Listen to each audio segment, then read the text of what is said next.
और बना दीजिए हिंदू राष्ट्र। कौन रोक रहा है? कौन रोक रहा है? कोई नहीं रोक रहा है। कम से कम मैं तो बिल्कुल नहीं रोक रहा हूँ, आप बना दीजिए। अगर सबको रोज़गार मिल सकता है, यहाँ की गुर्बत दूर हो सकती है, यहाँ का माहौल अच्छा हो, आप बना दीजिए। आप देखिए सज्जाद ज़हीर से लेकर के लंदन की एक रात नावल पढ़िए, और जो तरक्की पसंद तहरीक चली है वो पढ़िए। सब बच्चे लंदन पढ़ने गए थे, लेकिन जब हिंदुस्तान में मूवमेंट चला आज़ादी का, सब यहाँ आ गए।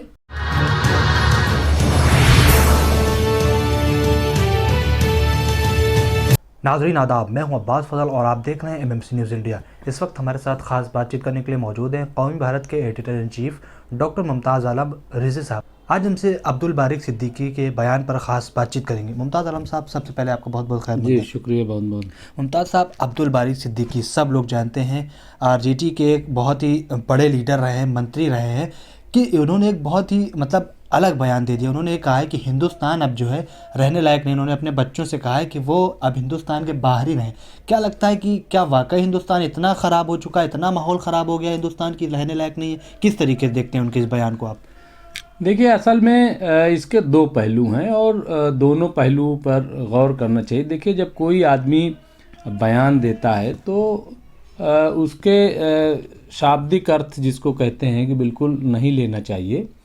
दो चीज़ें हैं। एक चीज़ तो ये कि जो मुल्क का माहौल इस वक्त बना दिया गया है वो अच्छा नहीं है, और आपको मालूम होना चाहिए कि मुस्लिम से ज़्यादा गैर मुस्लिम जो अच्छे ताजिर हैं, पैसे वाले हैं, उन्होंने हिंदुस्तान छोड़ दिया, ये पता कर लीजिए। नंबर एक बात। नंबर दो ये कि वो एक सियासतदान भी हैं और उन्होंने एक तकरीर में ये बात कही है, तो उन्होंने पूरे पस मंज़र को एक तरीके से टारगेट किया है कि जो बयानात दिया। अभी आप देखिए कि शाहरुख खान, मैंने इदारिया भी लिखा है कौमी भारत में, शाहरुख खान पे अयोध्या के एक महंत ने बयान दिया है कि मैं इनका कत्ल कर दूंगा अगर मिल जाए तो, लेकिन उनके ख़िलाफ़ अभी तक क्या आपको कोई रिपोर्ट मिली कि उनके ख़िलाफ़ कोई कार्रवाई हुई है? बात यह है कि आप एक तरफा कार्रवाई हो रही है। अभी यही बयान कोई मौलवी दे देता तो अब तक उसके डांडे कहाँ से मिला दिए जाते। बिल्कुल। लेकिन उस महंत के ख़िलाफ़ कुछ नहीं होगा। तो ये जो माहौल पैदा किया गया है, दरअसल उसको आइडेंटिफाई उन्होंने किया है। तो लेकिन देखिए, दूसरा पहलू इसका ये है, एक तो ये कि उन्होंने माहौल बताने की कोशिश की है कि मुल्क का माहौल कैसे ख़राब कर दिया गया है, एक तरफा कार्रवाई हो रही है। और आप देखिए, आप कभी लव जिहाद के नाम पे, कभी हिजाब के नाम पे, हाँ, अभी हलाल के नाम पे यूपी में आप देख लीजिए मदरसों का सर्वे हुआ, मध्य प्रदेश में हुआ, आसाम में हुआ, बाकी गुरुकुल का तो नहीं हुआ है। इसके अलावा अभी उत्तर प्रदेश सरकार ने ये कहा है कि जुमा की बजाय इतवार की छुट्टी होगी। भाई, जुमा से कौन सी परेशानी थी? फिर अभी ये कहा कि था वो अब मदरसे के बच्चे जो रजिस्टर्ड हैं, जो मंजूर शुदा मदरसे हैं उत्तर प्रदेश के, वहाँ के ड्रेस कोड कुर्ता पजामा टोपी नहीं होगी, बल्कि उसकी जगह जो है पैंट शर्ट टाई होगी। भाई, कौन सा हिंदुस्तानी लिबास है? तो अंग्रेज़ों का लिबास है, टाई पहनना और कोट पहनना और ये वो। तो भाई क्यों ऐसा हो रहा है? तो ये जो एक तरीके का माहौल है, हर कोई चीख रहा है आज खुल्लम खुल्ला हिंदू राष्ट्र, हिंदू राष्ट्र। हाँ, एक अभी किसी ने कह दिया था जिसकी मैं कभी हिमायत नहीं करता, मैंने उसकी बहुत मजम्मत की कि 1947 तक हिंदुस्तान जो है वो मुस्लिम राष्ट्र बन जाएगा। हाँ, वो बयान आया तो उस पर तो बड़ा हंगामा हो गया। लेकिन जो खुल्लम खुल्ला बाकायदा रैलियाँ होती हैं, कॉन्फ्रेंसेज होते हैं हिंदू राष्ट्र के लिए, उस पर कुछ नहीं। भाई, हिंदू राष्ट्र में बचा क्या है?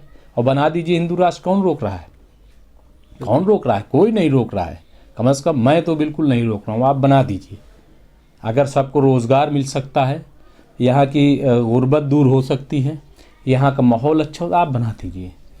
तो एक तो ये माहौल है जिसके पस मंज़र में उनके बयान को देखना चाहिए। लेकिन दूसरा पहलू ये है जहाँ कि उन्होंने बच्चों के लिए कहा कि साहब आप वहाँ पे रह जाइए, यहाँ मत आइए। तो ये अब्दुल बारी सिद्दीकी साहब जैसे अमीर लोग, बड़े लोग तो कर सकते हैं कि उनके बच्चे वहाँ नहीं जाएं, लेकिन 20-25 करोड़ आबादी जो गरीब है मुसलमानों की, वो कहाँ जाएगी? बिल्कुल। अब क्यों जाएगी? फिर 1947 में जब नहीं गए, कि जब एक ऑप्शन था कि आपको एक मुल्क मिल रहा है, आप चले जाइए, तब तो गए नहीं। बिल्कुल। तो अब क्यों जाएंगे? क्यों जाएंगे? और फिर डर के आदमी कहाँ तक भागेगा? बिल्कुल। जो आदमी डर के भागता है उसके लिए हर जगह तंग ज़मीन है। बिल्कुल। ऐसा नहीं है। तो इसलिए ये कि डर के बाद फिर एक और बात अभी भी आप देखिए बीजेपी चाहे जितनी पावरफुल हो गई हो, चाहे जितने इक़्तिदार में आ गई हो, लेकिन अभी भी उसको 40-42% ही वोट मिलता है। बाकी वोटर जो है उसके खिलाफ वोट करते हैं। बिल्कुल। तो और वो भी 40-42 में आप बताएं कि मुस्लिम भी देते हैं बीजेपी को, भले न माने। तो कहने का मतलब ये है कि इस तरीके का माहौल है, तो दोनों पहलू जो है हमें सामने रखने होंगे। अब्दुल बारी सिद्दीकी का जो बयान है असल में वो गौर फिक्र के लिए है कि क्यों ऐसा माहौल बनाया जा रहा है, क्यों खौफ और दहशत जो है वो पैदा की जा रही है। जिस तरीके से आप यूपी में देखिए एक टारगेटेड पूरा खेल चल रहा है, आसाम में देखिए, और अभी बिहार में चूँकि सरकार बदल गई, जो जेडीयू है नीतीश कुमार है वो आरजेडी के साथ आ गए हैं, तो इसलिए वहाँ का माहौल कुछ बिल्कुल। वरना तो और फिर अभी पार्लियामेंट में उठा के साहब जो कौमी हुकूक इंसानी कमीशन है वो एक बीजेपी की जो हुकूमत है वहाँ तो कोई कार्रवाई नहीं करता। हाँ, और अभी स्कॉलरशिप देखिए ख़त्म कर दी गई जो मदरसों को दी गई। तो इस तरीके की बहुत सारी बातें हैं, तो उस पस मंज़र में चीज़ों को देखना चाहिए। और बयान को आप बिल्कुल ऐसे न ले लीजिए कि बिल्कुल उन्होंने एक ऐसा बयान दे दिया है था बड़ा, वो एक ये कि आप गौर कीजिए कि क्या वाकई मुल्क में जो है वो ऐसी सूरत हाल पैदा हो गई है, और उस पर सरकार को तवज्जो देनी चाहिए। देखिए सरकार जो है इंसान किस पे भरोसा करता है? सरकार जो है वो सरकार होती है, वो सब की होती है, वो पार्टी नहीं होती है। जो हमारे वज़ीर आज़म हैं नरेंद्र मोदी जी, वो हमारे भी वज़ीर हैं, वज़ीर आज़म हैं, वो सब के वज़ीर आज़म हैं। और जो वज़ीर दाखिला है अमित शाह जी, वो भी हमारे भी वज़ीर दाखिला। लेकिन वो जिस तरीके का बयान अभी गुजरात में दे दिया कि हमने 2002 में सबक सिखा दिया इसलिए गुजरात में अमन है। हाँ, भाई क्या सबक सिखा दिया? हाँ, और क्यों इस तरीके से? तो ये तमाम ऐसी बातें हैं जो थोड़ा से खौफ तो पैदा करती हैं। लेकिन ये उनका कहना है कि साहब आप वहीं रहिए, मैंने अपने बेटे को मशवरा दिया है। तो अब्दुल बारी सिद्दीकी जैसे अमीर लोग ठीक कर सकते हैं, लेकिन वो चूँकि एक अवामी लीडर हैं, आवाम से जुड़े लोग हैं, उनको बताएं कि बिहार के कितने लोग जो है इस तरीके से जाके लंदन और अमेरिका में रह सकते हैं। बिल्कुल। तो उन्हें ऐसी बात करनी चाहिए, उनको बुलाना चाहिए अपने बेटों को कि आप पढ़ लिख करके यहाँ आओ और कानूनी लड़ाई लड़ो, मूवमेंट खड़ा करो इस नफ़रत के ख़िलाफ़। ये कहना चाहिए। ये कि हमने भेज दिया, भाई कौन सा तीर मार दिया आपने फिर? और बिहार के सरजमीन में ऐसी बात अब्दुल बारी सिद्दीकी कर रहे हैं जहाँ से मूवमेंट चले हैं। बिल्कुल। हाँ, जहाँ पे जेपी मूवमेंट चला है, जहाँ से गांधी जी ने मूवमेंट शुरू किया, और जहाँ से बड़े बड़े आंदोलन, बड़े बड़े, वहाँ का एक लीडर इस तरीके की बात बुज़दिली वाली कर रहा है। मैं समझता हूँ ये अच्छी बात नहीं है। और गांधी जी भी आए, देखिए गांधी जी बाहर थे, हिंदुस्तान आए बाद में, वो कपड़ा तक उतार दिया और मूवमेंट चलाया उन्होंने अंग्रेज़ों के खिलाफ। तो कह देते साहब कि वहीं रहिए। बिल्कुल। हाँ, आप देखिए सज्जाद ज़हीर से लेकर के लंदन की एक रात नावल पढ़िए, और जो तरक्की पसंद तहरीक चली है वो पढ़िए। सब बच्चे लंदन पढ़ने गए थे, लेकिन जब हिंदुस्तान में मूवमेंट चला आज़ादी का, सब यहाँ आ गए।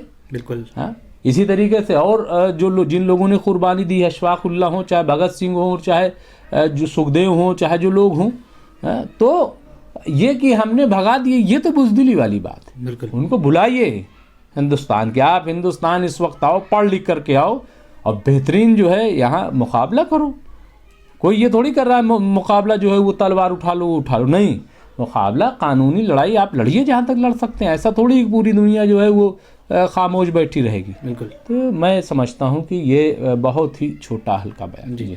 तो नाज़रीन, जैसा कि आप देख रहे थे, इस वक्त हमारे साथ ख़ास बातचीत करने के लिए मौजूद थे कौमी भारत के editor in chief doctor Mumtaz Alam Rizvi साहब। आज हमसे अब्दुल बारी सिद्दीकी के बयान पर ख़ास बातचीत कर रहे थे। हम फिर हाजिर हुए बड़ी खबरों के साथ। देखते रहिए MMC न्यूज़ इंडिया नई दिल्ली। शुक्रिया और खुदा हाफ़िज़।